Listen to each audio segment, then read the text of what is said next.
Hello, welcome to the Charles River Conservancy Parklands show. My name is Renata von Tscharner. I'm the president of the Charles River Conservancy. Tonight we're going to talk about what crosses the Charles River, and that is its bridges. You might have traveled across those bridges many times from Cambridge to Boston and back again. And many of those bridges are under repair or will be under repair very shortly.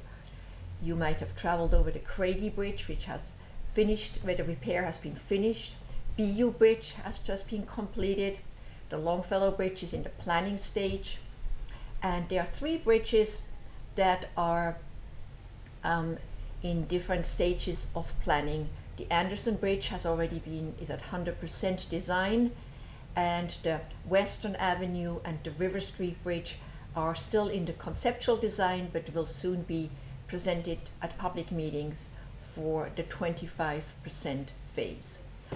Why is the Charles River Conservancy interested in bridges? The bridges are a way to get along the river, the 10 miles along the river, but they're also ways of getting from the Parklands to the city, and from the abutting neighborhoods to the Parklands. And that is very much influenced by the bridges, because if you travel along the Charles River, as we see in the next image,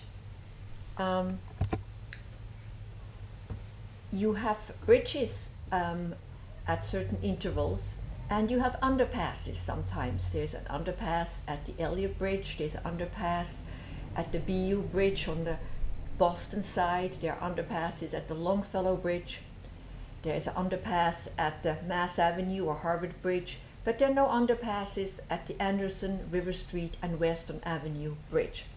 So I thought we might visit those bridges because the Conservancy feels strongly that as those bridges are being restored, many of the locations of those 6 locations on the Anderson, River Street and Western Avenue might benefit from an underpass.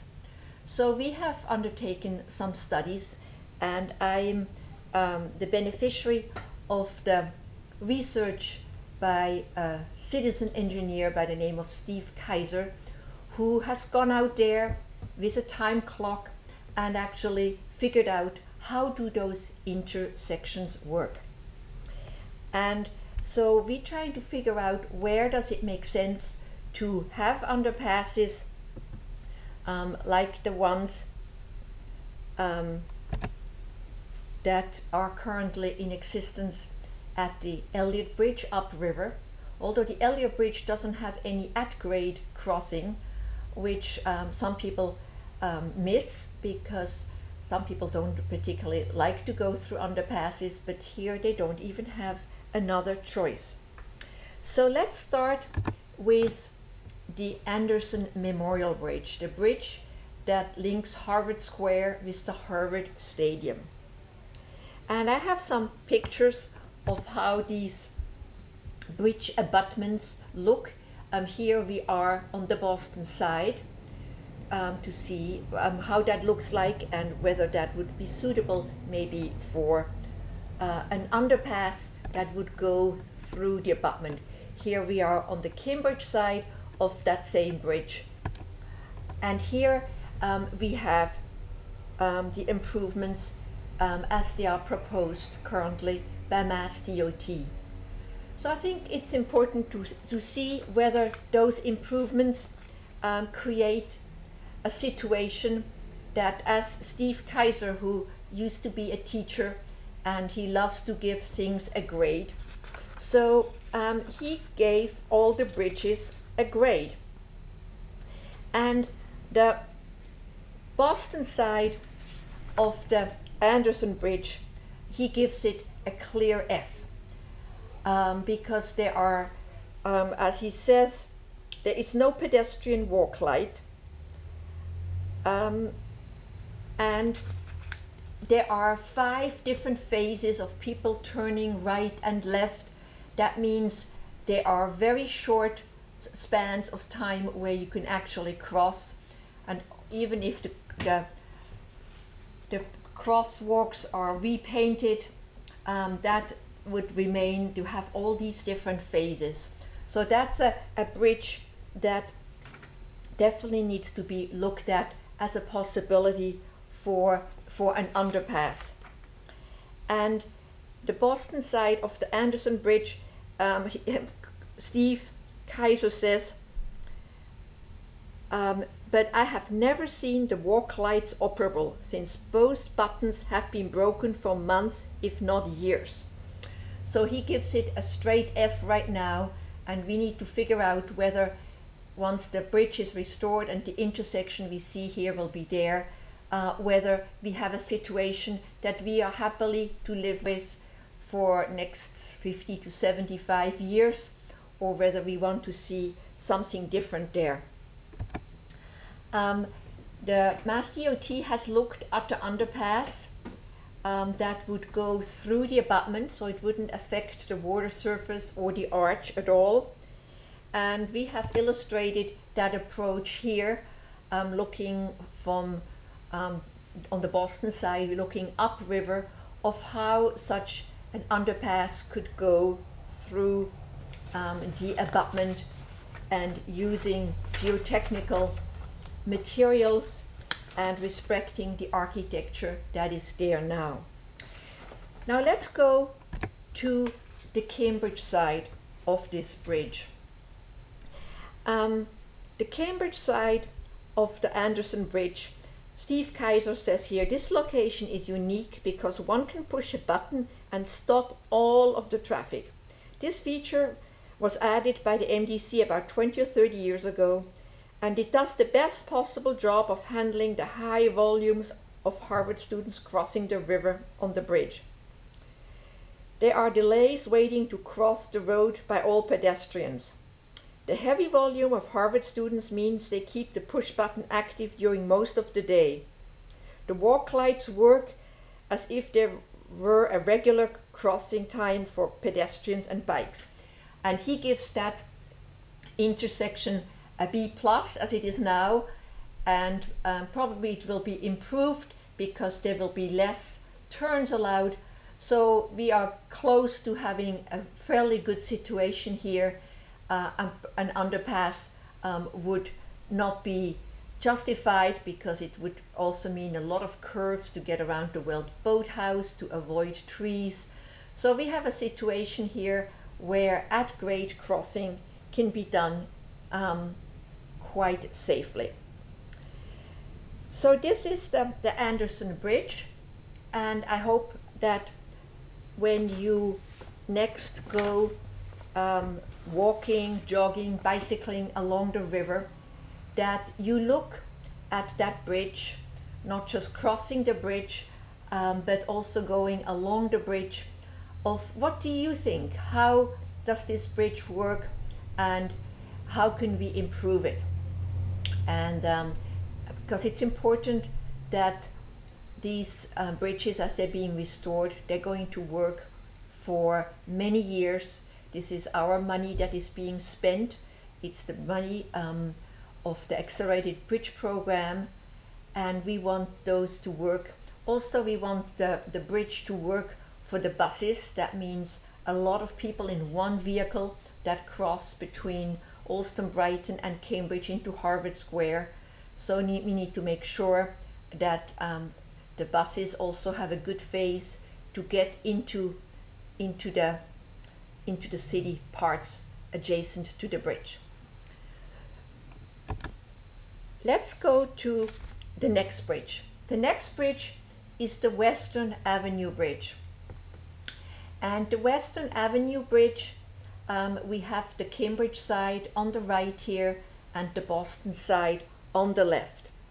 Let's start with the Boston side.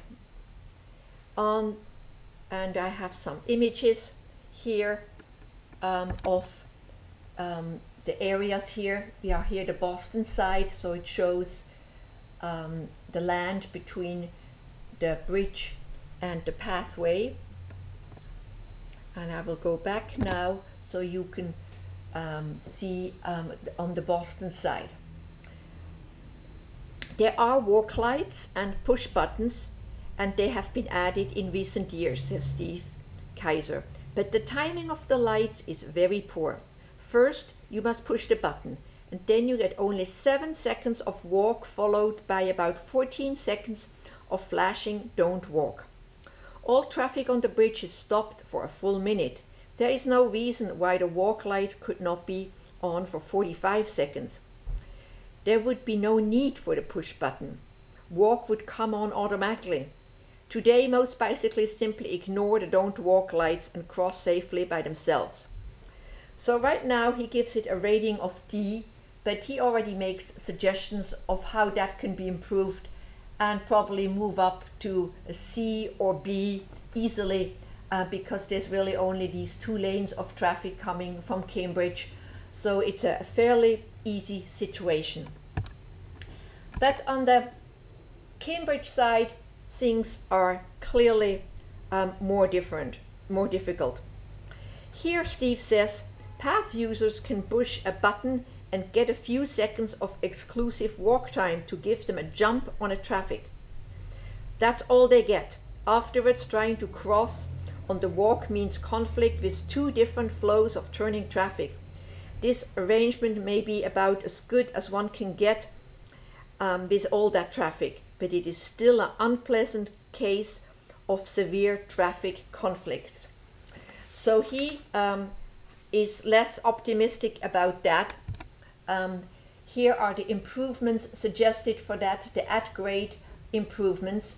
On the left again, Boston, that with a light that could be solved, but with the cars turning and coming also across Western Avenue, it's more difficult on the Cambridge side.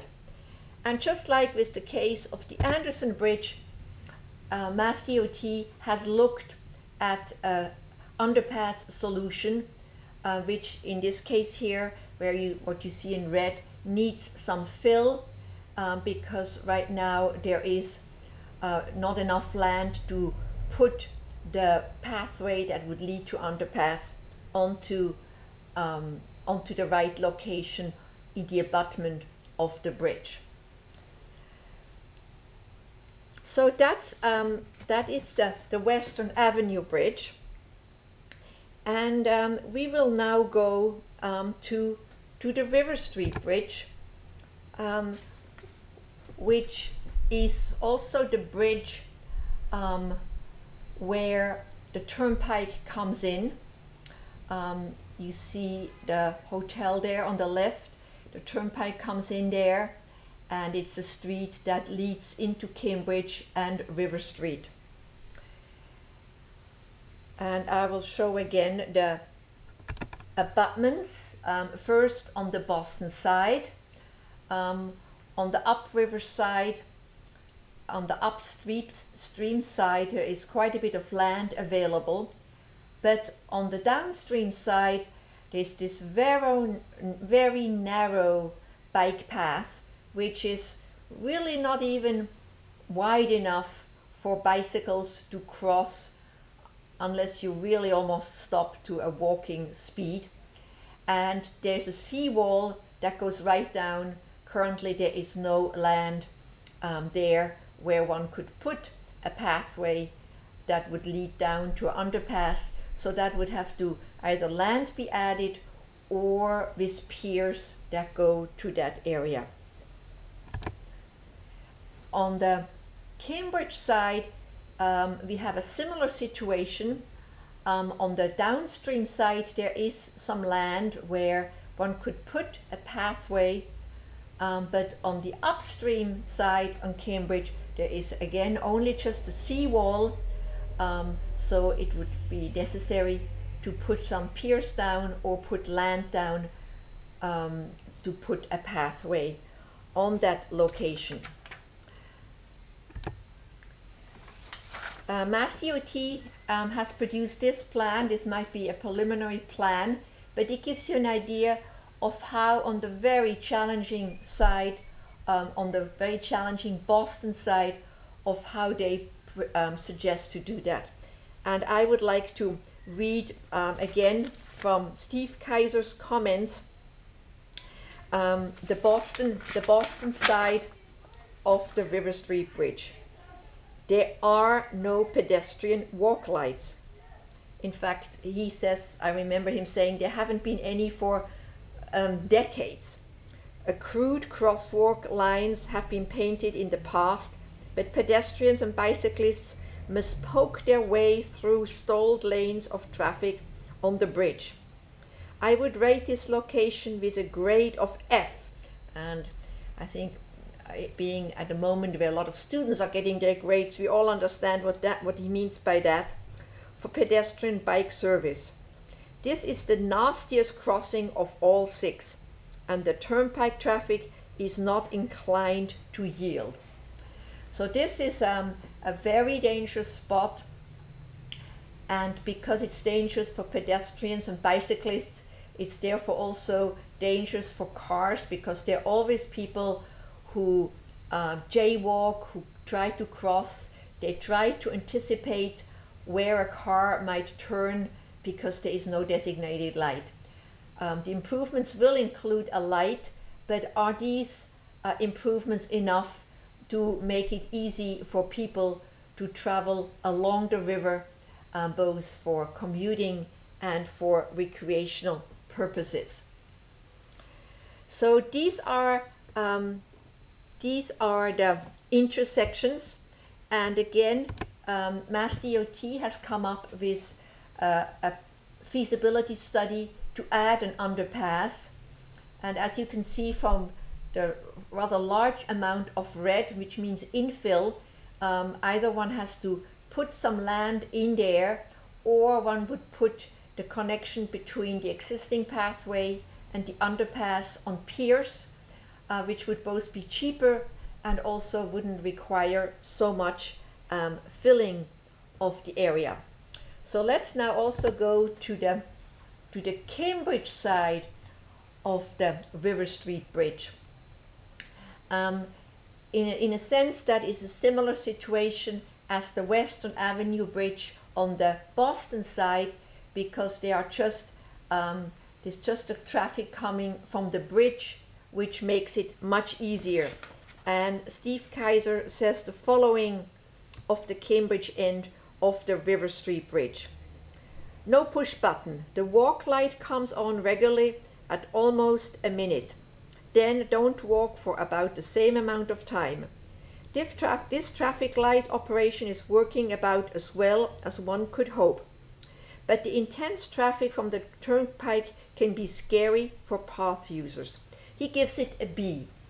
So a B is not an A, which an A would be really what we are aiming for, but it is still better than, let's say, the Anderson on the Boston side, or the River Street on the Boston side, or the Western on the Cambridge side. So Steve has done a very helpful survey that he shared with an issues forum that was moderated by former Governor Michael Dukakis, and he gave this presentation because the goal is to work together with Mass DOT and the DCR, who is in charge of the pathways along the river and would be in charge of underpasses. So to work with those agencies, but to find a solution that would work for several generations and would work in a time when more and more people use bicycles, not just for recreational purposes, but for commuting. And next year, the bikes by Hubway, as they already had them in Boston this year, will be coming to Cambridge. So Nicole Friedman anticipates there will be over 300,000 bike trips next year, and many of those will be along the river. So it's important that there be a good way, a safe way to make that possible. And These underpasses, I think we don't want to have the ones at the Eliot Bridge in mind when we think of underpasses, because those are dark, the lights are broken, they are flooded because the drainage doesn't work. But we want to envision underpasses that are wider, they would be illuminated, and they would have proper drainage. There might even be interior lights, as they often have in Europe. There could be advertising lights, so there would be not only light, but there would also be funding coming from those sponsors, and would make it a safe and comfortable feeling place. And if those people who don't feel comfortable, they would still have a good at-grade solution, which is very important, because many people would never use the underpasses because they cross the bridges. So it's important to look at various options that work both for at grade as well as those who would like to run or bicycle along the river uninterrupted. And if you would like to find out more about that, I suggest you go to the website of MassDOT. You can find all those plans on their website about the Accelerated Bridge Program. So you can type in the name of the bridge, or you can type in Accelerated Bridge Program, and you can find those plans. We would love to hear your comments. This is something we have been working on for many years, and it's now an important moment with the Anderson Bridge already at 100%, and the other two bridges in the conceptual design. So we would love to hear your views. You can email us at crcthecharles.org. You can also find out on our website, which is thecharles.org, of what we have been doing in terms of advocacy about the underpasses. There are now 33 organizations that have expressed their support for underpasses. The most recent addition to that group is the Boston Society of Landscape Architects, and it includes such groups as Livable Streets and Mass Bike, and the Institute for Human-Centered Design, Cycle Kits, and many others, bicyclists and runners, neighborhood groups. Then there's also a group of 29 elected officials that have signed on to this effort. And now we are working to find a way of how to translate that desire to have good connections and good pathways along the river. How can we work with the Accelerated Bridge Program that has obviously budget constraints, has time constraints. They want to have everything completed by 2016. At the meeting with Governor Michael Dukakis, Representative Marty Walsh pointed out that this 2016 deadline is in fact a policy decision rather than a legislative deadline imposed by the State House. So while it's never good to delay things, but we want to get it right, and it's important to think through these things very carefully as we moving into a time when bicycling and running and walking become so much more important than they were at the time when those bridges were built. They were built in the 20s. There were really no pathways along the river then, and where very few people would bicycle to work at the time. So I hope that you will visit those bridges and let us know how you feel about them. The Conservancy, working with various organizations, is trying to come up with a thoughtful approach that will work for both our transportation agency, but also for all the users in the future, that we can come up with a solution that everybody can be proud of in the years to come. And if you just started that program or would like to see it again, you can go to the Charles River Conservancy website and find this program on YouTube. And on YouTube you will also find other programs about the bridges and the underpasses, and because there are various people who talk about it. There is Ken Kruckermeyer from MIT and Livable Streets, who talks about the history of pathways along the river and other efforts. Henrietta Davis, a city councillor of Cambridge, is on a previous program. So I appreciate your watching today, and please be in touch with us, because we do want to hear what you think about the bridges, the pathways, and how we should spend our public funds. Thank you very much for watching.